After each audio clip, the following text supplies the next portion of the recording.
Here we're focusing on other search terms within the search terms of Google Ads. What it means, where you're wasting budget, and what you can do about it, or more to the point, not do about it. So other search terms is here. I'm going to go into detail about what this actually means, but it means that you're wasting budget on Google Ads clicks. So let's go back a stage and see how we got there. We're looking at a campaign here for a month period, and we think we're getting clicks for certain phrases here. So this phrase here, we think we've had 57 clicks for, 6 clicks for this phrase here, and so on. And so we look down and we think we spent a certain amount of money, £161 on 69 clicks during that month. Now, when we want to go deeper, we go to search terms because we want to understand what people actually typed into Google to trigger the adverts. Now here, by default, you won't see keywords come up in here, so you have to add it in there. Google tends to leave certain things out. Don't know whether it's deliberate, but it feels deliberate sometimes. So at the moment, this is showing us we had people actually searching for these phrases which triggered our ads.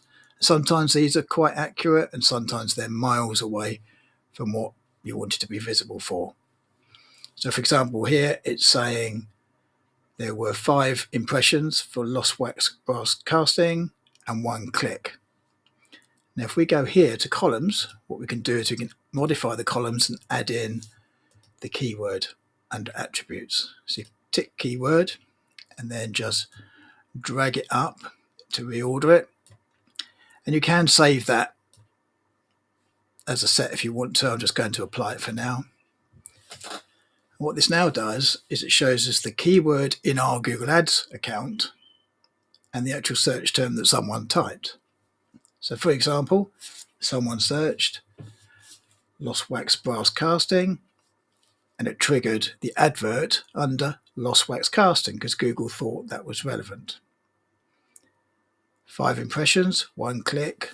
The customer thinks they've had a click for that keyword phrase, but they've actually had a click for this individual search term. Now that's okay because the Google system will sometimes make you visible under things that you do want to be visible under related to your keywords, but sometimes that's not the case. There might be things in here that are way off target and Google has decided to make your ad visible and you get the click apparently for these keywords when it was something quite different that someone searched. Now you do have the opportunity to start adding negatives into your Google Ads, of course, but that's not the point of this video. It's to go into what you can and can't see. So notice here we've got 37 clicks and we scroll down to the bottom and it tells us here total search terms. If we go to this question mark here, it only includes terms that were used by a significant number of people to search. So in effect, it's saying these 37 are a total of these clicks here, down here. And for those 37 search terms that could be identified, it cost £86. But this is the concerning bit, other search terms. And then you see there's 32 clicks for that. No information on impressions or anything like that, but they cost £74. So it's not a long way off what we paid for the keywords that we can see. And we can't see the keywords that people typed for these other search terms. So we hover over that, it gives us this message. Total search terms not shown in this report that resulted in click, but were not searched on by a significant number of people. And we think, what does that actually mean? Not searched on by a significant number of people? Because if we then adjust this and look at impressions here in the campaign, and we can see that there were people who searched once for these individual phrases and there was an impression. So I don't know what they mean when they say this here, not searched on by a significant number of people. Well, one impression or one search for this is not a significant number of people. So how can they show the keywords, the search terms in these cases, but not for the others? So in effect, Google isn't being transparent. It is hiding things away from people. Now we can go into this in more depth because that really doesn't explain. All we know at this point is that we've got 32 clicks, we spent that much money, and we haven't got a clue what those people actually searched for to get those clicks. And that means we don't have the option to refine our visibility because Google is hiding that information from us. That, in short, is theft, effectively. It's a complete lack of transparency. So we dig into this a little bit more depth. And when we go into more information on it, we find a bit more. It says here, let's just make that a little bit larger. Some search terms that don't have enough query activity are omitted from the search terms report. It's already said that in the previous one, but it adds this bit on the end. In order to keep with our standards on data privacy. So then you have to start asking questions about what that actually means. And I couldn't find any information on that. Data privacy. Is it possible, for example, that someone has typed a keyword phrase that is very secure in some way? Have they got some sort of way that they're set up that gives them some sort of privacy? It's really not clear. And Google they just won't explain this particular issue. So they say this, and we basically can't do anything about that. Now, one of the other issues, of course, is match types. Now, these are all phrase match. They've got the quotation marks around them, these keywords. And in times gone by, that worked differently. Phrase match effectively meant that if someone typed that keyword phrase with a word to the left or the right of it as well, it would trigger an advert. So you could see, let's see if we can find some examples here. So for example, true phrase match as it used to work would have lost wax casting. That keyword can trigger when someone's typed aluminium lost wax casting because there's a word to the right or the left of it. And you can see that's the case in a lot of these. But then we start to go, there are some examples here that go off into other variations. You've got lost wax casting, lost wax cast. It thinks that's relevant. That one still is relevant. There are others in here where they've just got wax castings. I suppose that one's okay. And you've got ones where they add in a lot more words before or after. So this phrase match doesn't work the way it used to be. There's also a thing called exact match, which gets you less visibility, but it's a lot more precise as well.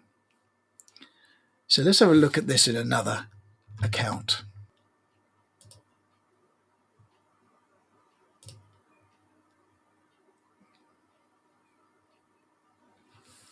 In this campaign, you've got search keywords that are exact match. They've got the brackets around them like that. And that makes it much more restrictive about the visibility you can get and the amount of clicks that Google will effectively send you. But what you'll see is they get very good click-through rates for these exact match phrases. And when we go to the search terms report, we get a different picture. In this particular case, we've got the same thing. We've got the keywords here and the search terms. Now, these are a lot closer to these search terms than with phrase match.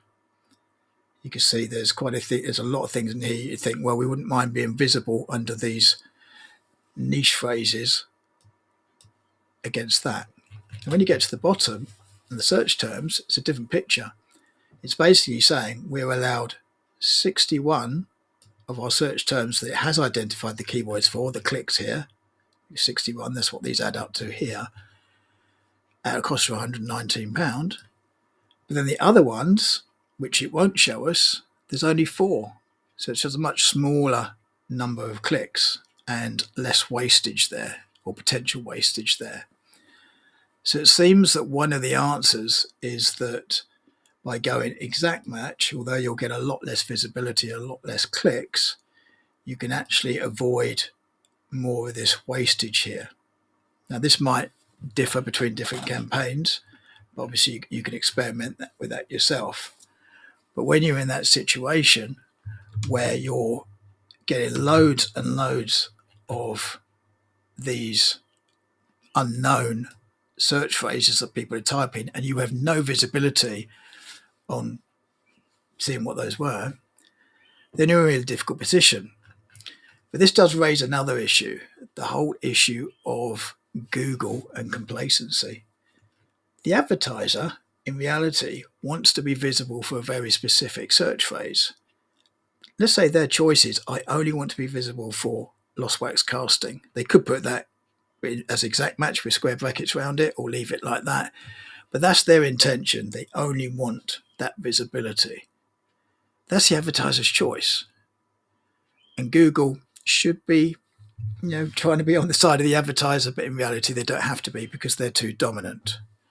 But that's not going to be the case forever, because people are getting more intelligent. They don't want to go to Google, search for things, have to sift through loads of stuff, and the advertisers don't want to be paying and wasting budget on something that's not very transparent. So what I've done here is I've gone to AI and I've been quite specific. I've gone to Perplexity in this case, and I've typed a search phrase, and I'm looking for lost wax manufacturing companies UK who work with aluminium, because that's what I want. And because people are becoming much more intelligent about the way they think, and they realize that AI type searches are going to give them much better and more accurate results, they will have no need to go to Google and type that sort of thing. Now, we could go to Google and type that. Let's copy that. Go to Google here and put that phrase in. Ignore the stuff at the top. That's just because I'm in the paid ads. Go beyond the paid ads, and it attempts to do it with its AI overview here. So it does actually give some information in there, which is useful. But if someone was going to scroll further down, they see stuff down here. They might find things they're interested in, or they might not. So some people will stay with Google, and they will find things like these AI overviews here, and they may well click through from there. However, more people are going to start to use the other systems because they are better at the moment, and they go here because it goes into more information. So it's sort of showing bits of information in here, makes it clear that they offer that service and in aluminium, and so they're more likely to click on that link and go through to their actual website and find out more about it on there. And ChatGPT is similar. I mean, the different systems display things in different ways, so it's the same search phrase there, and it's giving you options on here that people can click through to as well. So as people start to use AI searches, they're going to use Google Ads less. They're not going to go to Google as much. So if you get less people going to Google, there's going to be less visibility of those ads, which puts Google in a difficult position. And that position is ultimately going to have to come back to the advertiser and think, we've really now got to think about the advertiser. What do they actually want? There's going to be a better solution. And all the time you've got lack of transparency like this with other search terms, that's not good for the advertiser.